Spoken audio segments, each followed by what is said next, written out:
Hello, and welcome to our presentation on the Community Internship Program for the 2018-2009 academic year. My name is Christina Martinez, and I'm the Director of Career Development. And I'm here to talk to you a little bit about one of our signature programs known as the Community Internship Program. So hopefully I'm a familiar voice. I believe I did a webinar earlier in the fall term, so hopefully I'm familiar. I thought it would be fun to share a picture of myself and my daughter when we were visiting Santa. So again, you could kind of put a face with a voice. So let's go ahead and get started and talk a little bit about the Community Internship Program. So what we're going to talk about today is our signature program that is managed through the Career Development Office, known as Community Internship Program, and also known as CIP. CIP is open to all students, no matter their major, discipline, or classification. It truly is a program that has some great diversity. Just an example, I have two students here who have gone through the Community Internship Program, which is Claire and Lucas. Both of them have graduated now and moved on, but Claire started the Community Internship Program this summer after her freshman year. She really had a passion for photography, but was looking to major in business and wanted to see if there would be some opportunity that she could put her passion and her area of study together and really kind of explore what the possibilities were. And she was able to do that at one of our local art foundations here in Kerrville, where she served as an intern with the Hill Country Arts Foundation at the Point Theater. And that really helped her in her journey of really defining where she wanted to go and what she wanted to do and how she could combine her passion and areas of interest also with her interest in her academics.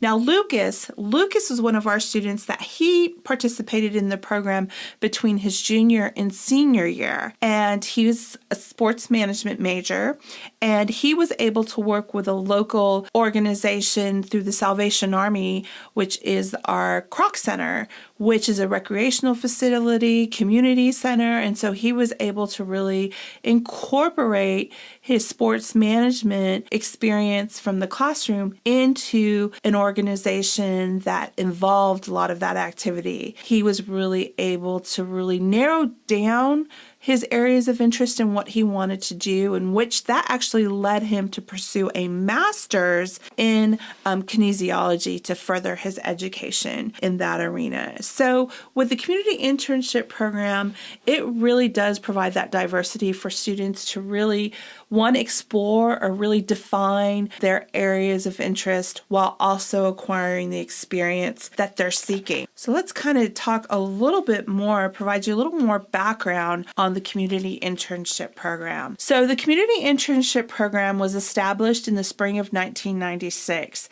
It actually began through a grant, which was known as the Houston Endowment Fund, that helped support this program. So it allowed us to have the funding to assist students to engage in meaningful internships. Then what it was really focusing on is really providing students the experience, so expanding the knowledge for students in acquiring real-world experience, while also serving a particular community, which is the nonprofit community. As we know, nonprofits are short on staff and they're also short on funding just because of how they operate. And so when creating this program, we thought that this would allow both sides to be recipients of great benefits, such as students were acquiring experiences in the real world and nonprofits were acquiring students with experience, eager to learn, that could help them with staffing and would not cost them anything other than time. So that's really kind of where the Community Internship Program has evolved. So you can tell this program has been around for quite a while, and just every year it gets better and we strengthen it. But this has been probably one of our dominant programs, like I said earlier, our signature programs that we've had. And so students have really gained a lot from it, but then community members, especially with nonprofit agencies, are so appreciative of the talent that our students are able to contribute and provide. So that gives you a little more insight of where our community internship program has come from and now how it's evolving and where it's going. Let's kind of look at kind of what the purpose of CIP is. So the purpose of CIP is to provide students with real-world experience while also serving community. So being that experience is the number one quality that employers are seeking in today's applicants, this is a great way for students to acquire that experience. And also, the nonprofit community is an excellent arena to acquire that experience due to the operations and resources and the administration that's involved with nonprofits. A lot of administrators that are operating these nonprofits come from a wealth of knowledge. A lot of them do come from the private sector, so they're able to provide some great insight and experience to students and really serve as mentors. And that's something that our students really do appreciate. You'll see two students here. This is Stacy, she was interning at a children's shelter.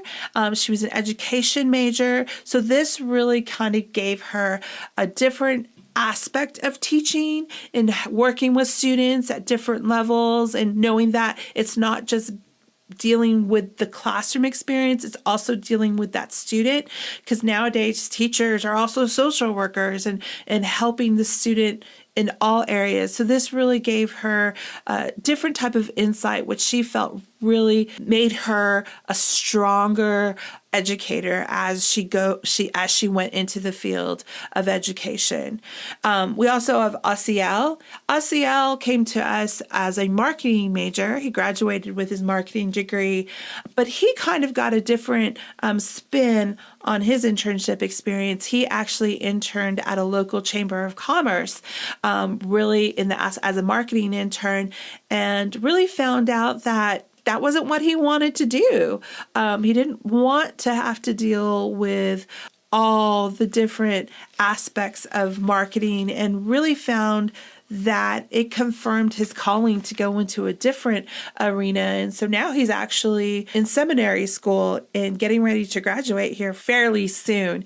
And so the CIP program really helps you define where you want to go. It may be in the field that you're interning at, or it may not be in that field. And those are all good things. Those are all positive results to acquire that experience, because with experience, that is how you're able to really determine where you want to go. So again, another purpose for CIP is to help students receive some kind of clarification, I guess you can say, to an extent. So now that you have some background on CIP, let's go a little deeper and look into the program.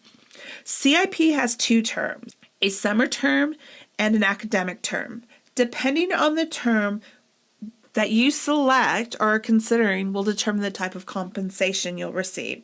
So let's take a look at the summer term. Now, the summer term is probably our most popular term, and part of that is because at times students won't take school, so they can really commit to an internship and really give their undivided attention to that. So that's probably why that is our popular term, and also probably the compensation, which I'll talk to you a little bit about. The summer term is 10 weeks long, usually runs from the beginning of June to the beginning of August. Within those 10 weeks, 150 intern hours will need to be completed, which averages about to 15 hours a week. So the compensation for the summer term is $1,200 tuition grant, which gets applied to your fall tuition, and we provide on-campus housing in one of our 2-bedroom, 2-bath units here on campus for summer. So that is also a big plus, and probably why students really enjoy that. Now, with summer housing, we just provide the housing. There's not dining services on our campus, so that's the reason why we have students in apartments, because there's a kitchen which will allow you to cook your meals and so forth. Also, the tuition grant of $1,200, that is something that gets applied to your tuition, so there is never any monetary exchange. So when you go to your internship site, your supervisor isn't going to provide you a weekly paycheck because your compensation comes straight from the university, and we provide that, which then again applies to your fall tuition. Now, the academic term, that is specifically for the fall and spring. So we range anywhere from 2 to 5 students that would participate in the fall to spring term. That's a 12-week term each semester. So it's 120 hours are required per semester to complete as far as your intern hours. So that ends up to being a total of 240 hours that you would complete during an academic year. You receive a $1,000 tuition grant. Again, will be applied to your tuition each semester. And with this one, there is no housing provided, because that is kind of the big difference between the two terms that we have available. So now let's talk a little bit about the requirements for CIP. So you have to have completed 30 hours. Now for first year students, so long as by May 30 hours have been completed and earned, and that means earned, you would still be eligible to go ahead and apply. You must have an overall GPA of a 2.5. Look at GPAs of all of our students that we select to be in the program. Come the end of May, we'll confirm GPAs to make sure they meet the requirement. Those that do not, then we would have to terminate them from the program. But for the most part, I don't think that's really happened, because our students that apply have pretty strong GPAs and they're able to hold that 2.5 or above. So that's just something to look at. Also, you must be in good disciplinary standing. So we get with the judicial board team to make sure there's been no incidents of issues that may concern us, because we are having students go out into community. So we want to make sure that students are portraying Schreiner and are really serving as ambassadors in a positive light. So that's really important to us.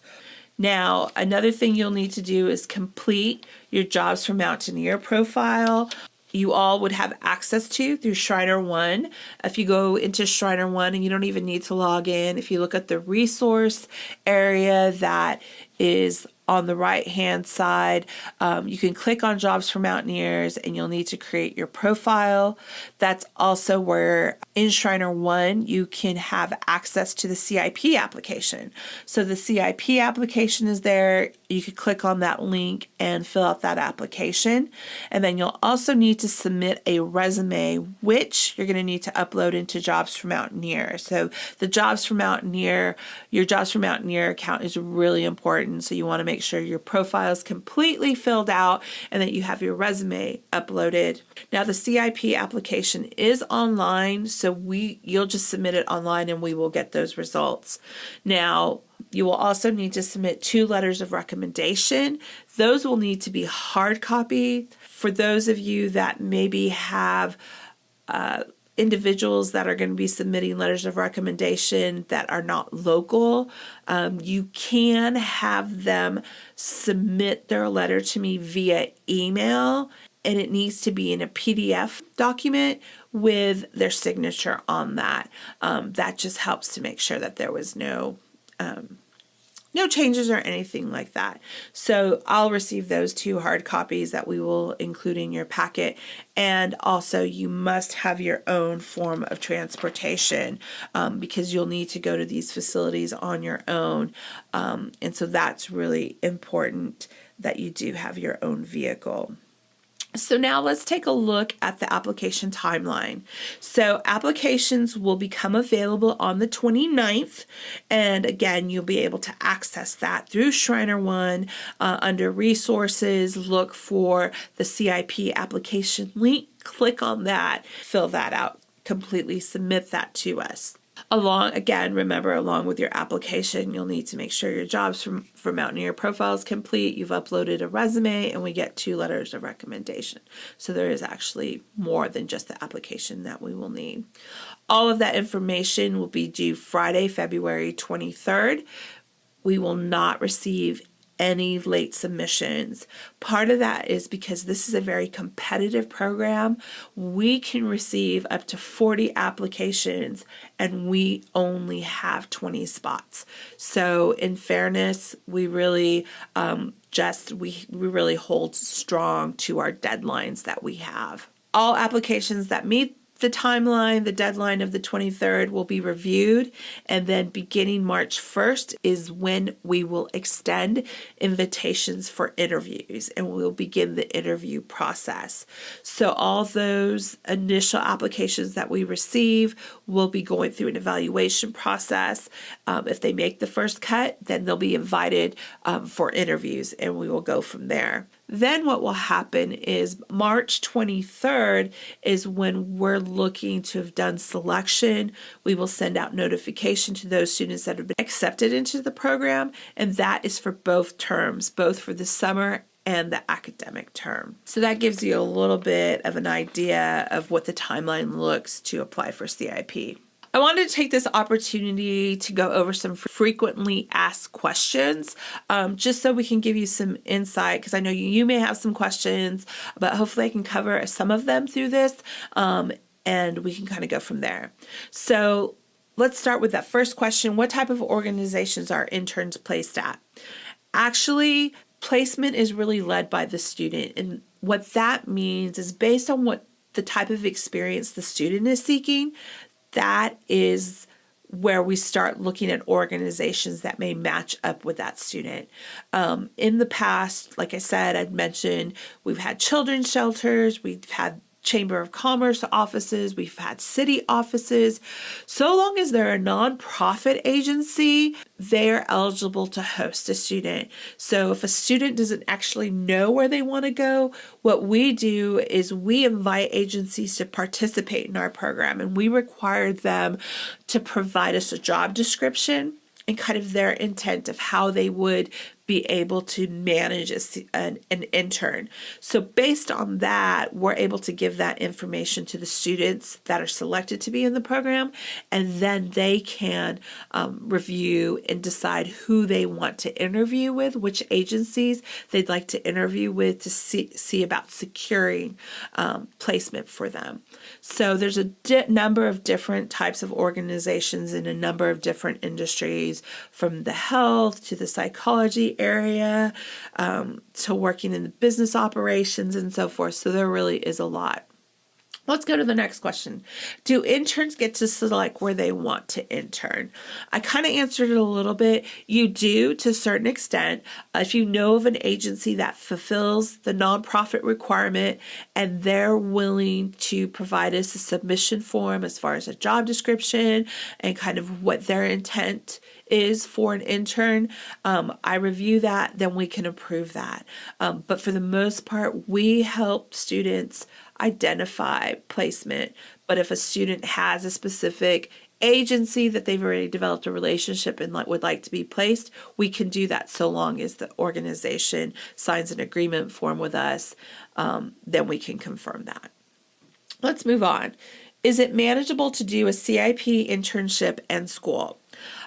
This question we get a lot. This really pertains more to the summer, because some students think, well, I could take a summer class, I can do an internship, and I can do a part-time job. We've had students do that, and they've been barely successful, if that makes any sense. That is just a lot to put on your plate, especially for the summer term. I would say even for the academic term. So you really need to know how to manage your time appropriately. Now, if you're interested in the summer term, maybe taking a class and doing the internship, that's probably good. Or doing the internship and doing a part-time job, that's probably more manageable. For the academic term, I would also recommend maybe if you're taking a course load of 18 hours in the internship, that's probably too much. If you're looking at a course load of 12 to 15 hours, that might be manageable in doing an internship during the academic year. So you really need to look at what time do you have available to do this internship. Because not only are you going to be doing the hours, you also will have to do reports, submit reports to us, which is called the learn process. And so there's a packet of essays that you'll have to be doing throughout the duration of the internship. So you have to allocate time for that too. So let's look at this next question. Will dining services be available during the summer term? I kind of addressed this earlier in the presentation. So dining services is not available. So you would be responsible for taking care of your own meals. If you decide to be on campus to be able to do that, you're going to have to do your own.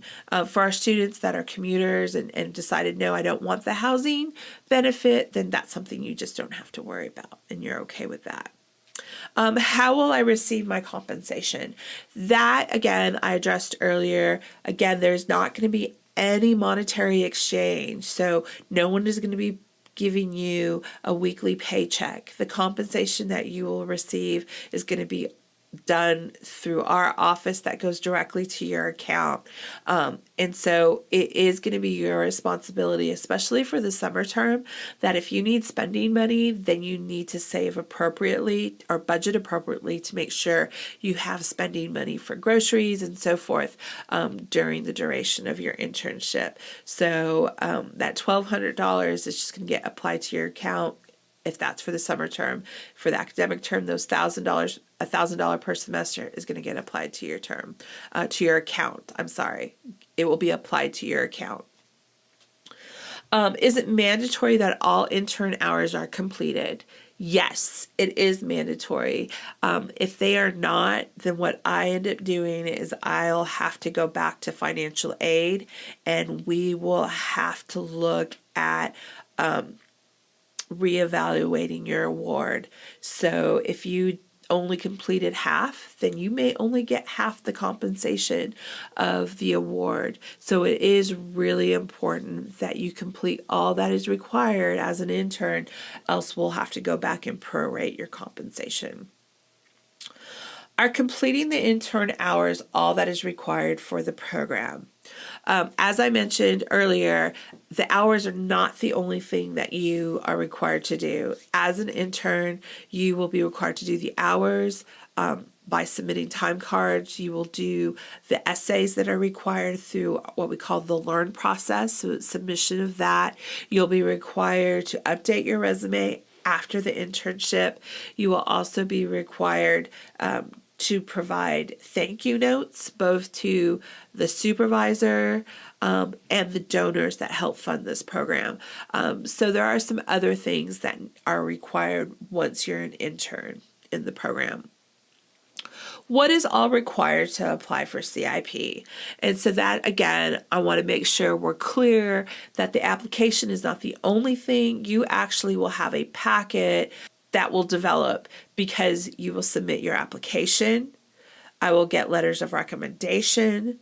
I will be pulling your resume out of Jobs for Mountaineer, and your Jobs for Mountaineer profile will be evaluated to make sure you've answered all of the questions and so forth.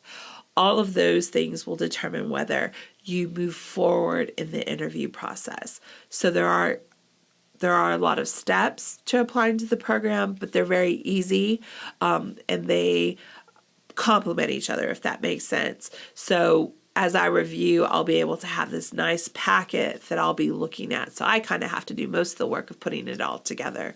So those are the things that you need to take into consideration: the application, creating your Jobs for Mountaineer profile if you haven't already done so, uploading your professional resume, and then making sure those letters of recommendation get to me. Okay?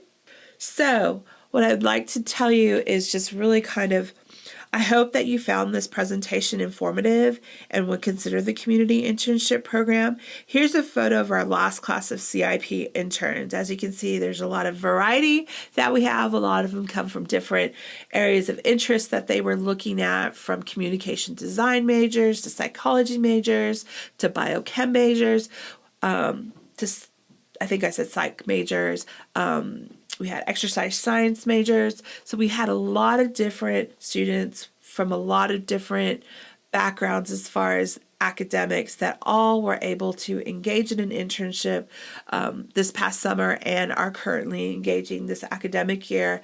And usually we do a debriefing at the end of each term to really see how our students, what their experience was in the internship. And a lot of them refer to it being life-changing. It really got them excited about getting into their field and wanting to get more experience. And again, I have students here in this photo that are seniors, that are in their sophomore year. So it really does provide some diversity for them. So it is a very positive experience, and a lot of students recommend it. So over the years, this program has just grown, and we wish we could accommodate all of our students, but unfortunately, due to funding, it does limit us to that opportunity. But it is a great experience. So what I thought, I'd let you know that I know you received a lot of information, so if later on you have any questions, feel free to contact me either via email, which you see my email address down there, cimartinez@schreiner.edu, or you can give me a call at 830-792-7281. So it's 830-792-7281. And you can give me a call, and we can go over any specific questions that you may have. I really hope that you do consider this program. If it's not this semester, then possibly next term. Every year, our recruitment is always that last week in January is when applications go live. And so if you're thinking maybe you want to wait till next semester or next year to look at the 2019-2020 year, we could definitely do that. That sounds really funny, right? Going that far. Ooh, I don't even want to think about that. But anyway, so hopefully you received a lot of information. And again, if you have any questions, feel free to email me or call me.